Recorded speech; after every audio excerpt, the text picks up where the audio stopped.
Hey everybody, Jeff here. It's been a little bit since I did my last video, about a week or so, because I took a little mini vacation this past weekend and spent a couple days up in the mountains. Went over to the far western side of Virginia. Took us about 8 hours to get over there to the Appalachian Mountains, and we spent one day hiking, going up to a little couple miles up the mountain to a little place called the Devil's Bathtub. You can Google that or whatever. It's a nice little where the water comes out from the top of the mountains, and then it comes into this area that's, I don't know exactly how deep it is. It felt like it was probably about 8 or 10 feet deep, and it's like a little bowl. Looks like about the size of a bathtub, but deeper, and it's freezing cold water. And we hiked all the way up there, and we jumped in it, and us and the kids, and we had a good time hiking and stuff. Twisted my ankle kind of bad on the way back down, but made it back down with no problems. And later that night it swelled all up and made it really impossible to walk.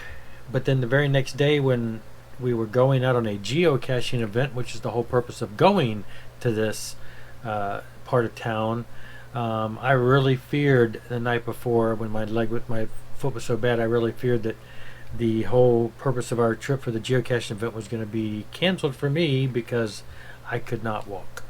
But my wife, we're big into using essential oils and things like that, natural medicine, and so she had an oil, put it on there, and got a little foot brace and put it on. And when I woke up the next morning, it was, swelling was down quite a bit, and the pain was drastically gone. And so I was able to do the whole geocaching event. We walked around probably another 7 or 8 miles up and down hiking to get a bunch of geocaches. And anyway, I'm gonna have video footage of all that on my geocaching YouTube channel, which you all can check it out. It's gonna be fun stuff once I get all the video footage compiled. So anyway, that took all the weekend. We were there, we left Thursday, came back Monday, so this week's been a short week. Last week was a short week.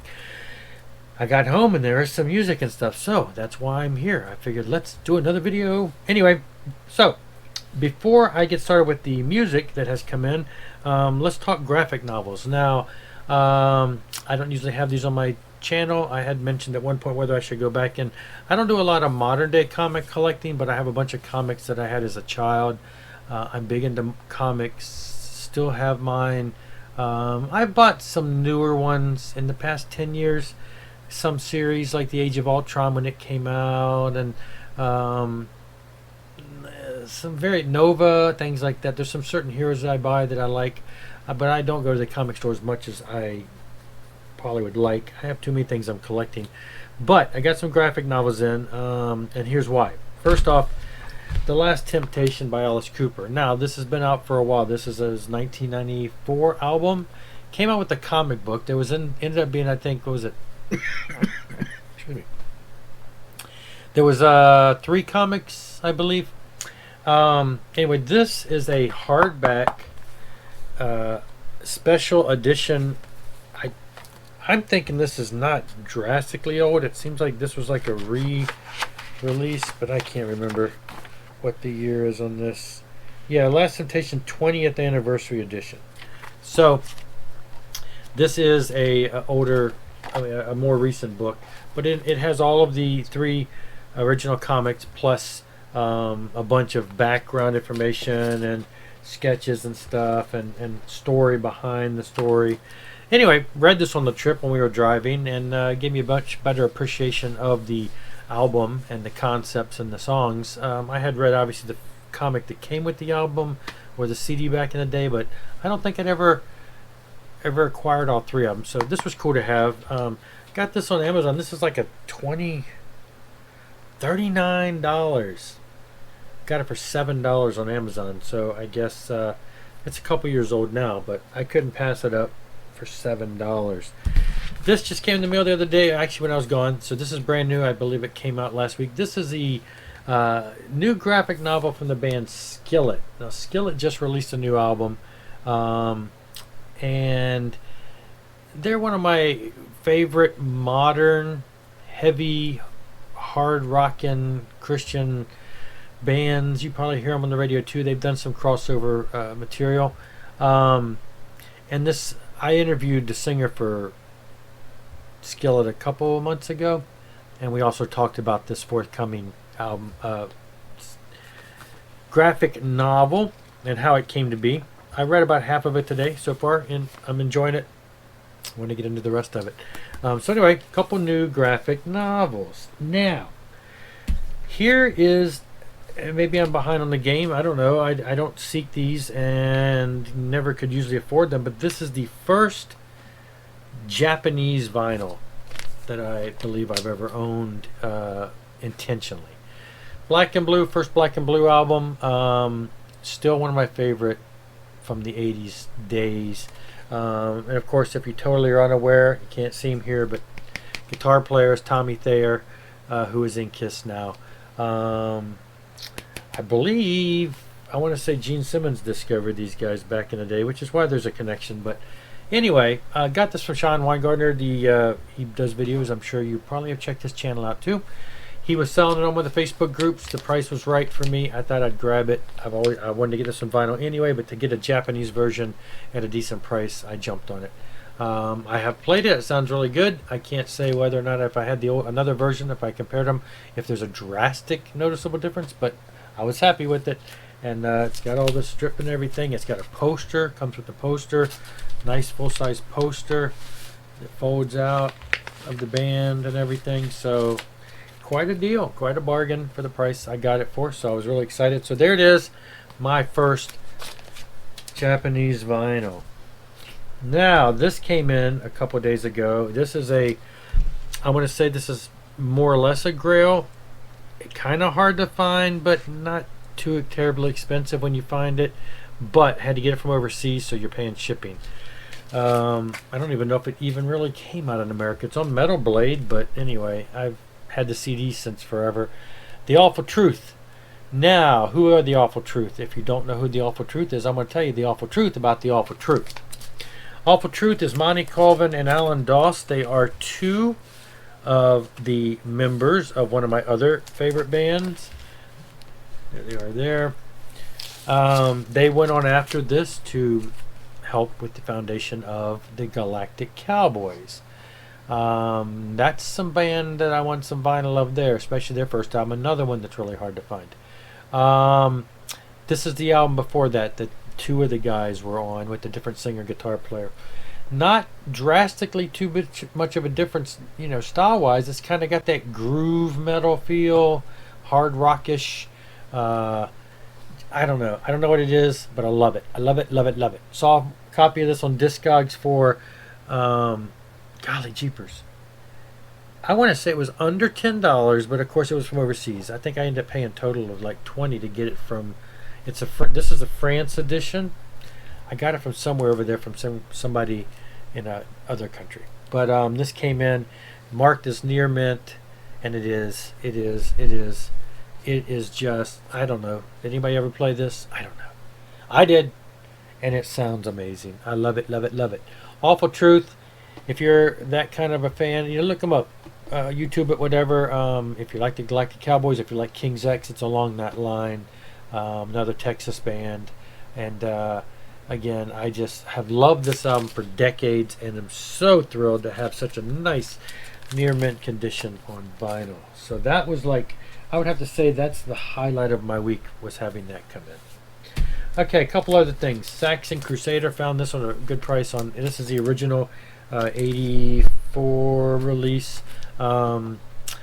It was listed on Amazon under the modern reissue, but I don't know if they even had a version for them to list under. And it listed on there that it was the original, and it was under $10. I forget. It was reasonable, $6 or $7. Supposedly in very, very good condition, and I got it and I listened to it, and it's very good. So my Saxon section is growing. I love it, love it. And this was something I picked up. Okay, so I had to do some research on this. I kept seeing it pop up on Discogs and at various places, but I'm like, what exactly is it? Quiet Riot, Highway to Hell. Well, I didn't know. It's not an album I was familiar with, but in looking it up, it is the Alive and Well for the most part. So Alive and Well was in 1999. The band got back together with the original members, Carlos and Rudy, and they put out an album, Alive and Well, which consisted of like a whole album's worth of material, plus 5 or 6 bonus tracks of them re-recording things like Bang Your Head and some of those classics. It was a great album, and like I say, it came out back then, and it is available on vinyl, but it's not cheap. This is I guess you would call it a bootleg, more or less. Probably an unofficial release. It's it is from Alive and Well, but it's not all of it. It's a bunch of songs plus some of the remakes. So, it's got Against the Wall, Alive and Well, Angry, and then it's got the 99, Come On Feel the Noise, Don't You Know What I Want, Don't Want to Let You Go, the remake from 99, Highway to Hell, which was a cover tune that they did on a tribute album, Mama We're All Crazy Now, 99 edition, Bang Your Head, 99, and Wild and Young. So it's got 1, 2, 3, 4. I guess it's only got 4 songs from there, Live and Well. So it is what it is. It's just, it was neat to have. The price was very reasonable on Amazon, a lot cheaper than I thought you would get for an import. And so I just went ahead and jumped on it. It sounds good, cool. It's just kind of a novelty album to have. It's not necessarily something that's in their official discography, but I do want to get Alive and Well at some point. The vinyl, I believe, just has the newer tunes and not. I don't think it. I may be mistaken. It may not have those re-recordings, and if not, then I've got a bunch of them here. So that's kind of neat.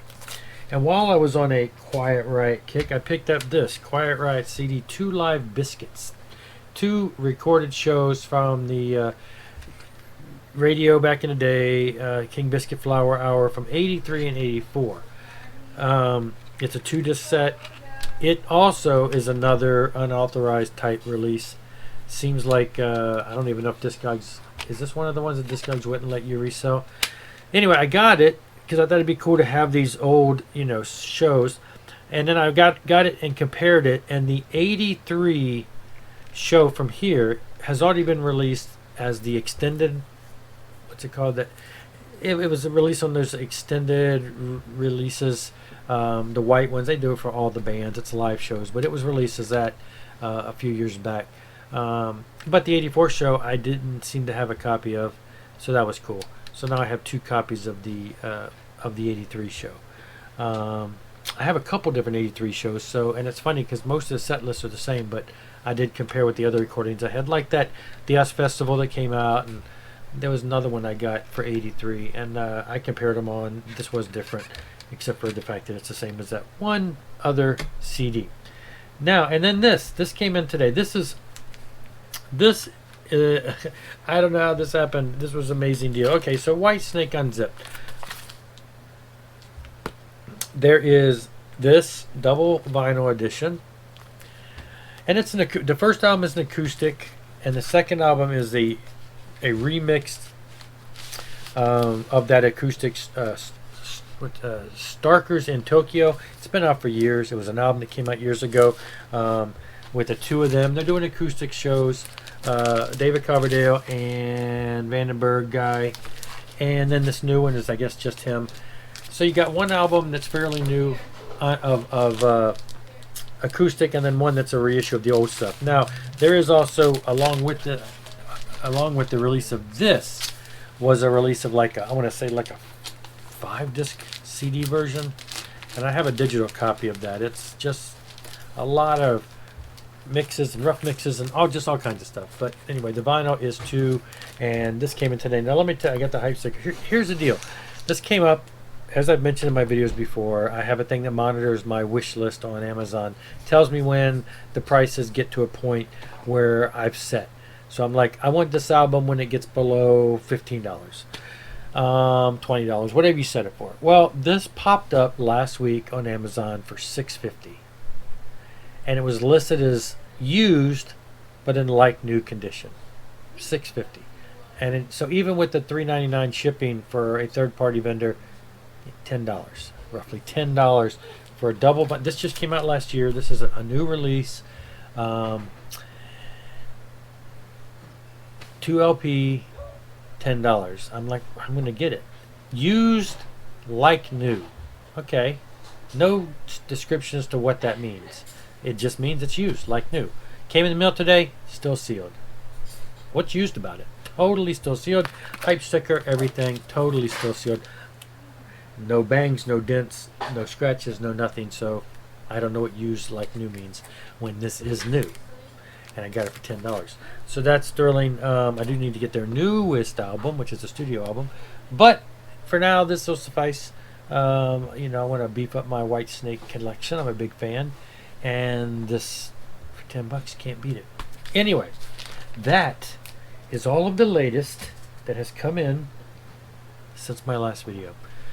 I thank you for watching. And I will, I may even insert some clips here of our trip. I'm not sure. But if not, I have a YouTube channel for our geocaching adventures, and that's where all the hiking and stuff is going to be. So if you want to check out what life is like without talking about music, go over there. At the end of almost every one of my videos is a link to a lot of my geocaching videos, so you can check them out. Thanks for joining me, and have a rockin' good weekend. Later.